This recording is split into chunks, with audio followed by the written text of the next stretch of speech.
Tripura Info News Update. Bharat Bangladesh Jaipur সীমান্ত এলাকা থেকে বেআইনি অনুপ্রবেশের অভিযোগে জন বাংলাদেশি নাগরিককে আটক করেছে বিএসএফের ৪২ নম্বর ব্যাটালিয়ন। আটক ব্যক্তিদের নাম জাহাঙ্গীর মিয়া ও হৃদয় সরকার। তারা বাংলাদেশের ব্রাহ্মণবাড়িয়া জেলার বাসিন্দা বলে জানা গেছে। বিএসএফ সূত্রে খবর, গোপন তথ্যের ভিত্তিতে অভিযান চালিয়ে তাদের আটক করা হয়। অভিযোগ, তারা অবৈধভাবে ভারতের ভূখণ্ডে প্রবেশ করেছিল। বর্তমানে বিএসএফ ও ত্রিপুরা পুলিশ যৌথভাবে তাদের জিজ্ঞাসাবাদ করছে। পশ্চিম থানার ওসি রানা চ্যাটার্জি জানিয়েছেন, আজই আটক জনকে আদালতে তোলা হবে।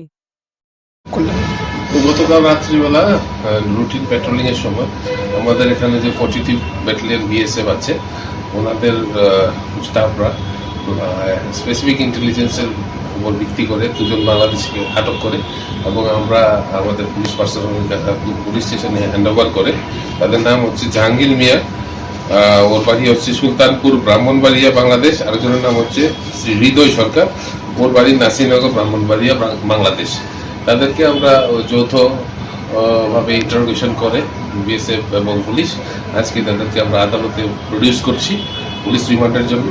তাদের সঙ্গে আর অন্য কোনো বাংলাদেশি আছে কিনা এখানে ইন্ডিয়াতে ইলিগেলি এন্ট্রি করেছে তা আমরা বের করে দেখবো। কোথা থেকে আটক করা হয় তাদের? এটা জয়পুর যে এরিয়া আছে বর্ডার, ইন্ডো বাংলাদেশ বর্ডার এরিয়াতে ওই এলাকা থেকে ওদেরকে আটক করা হয়েছে।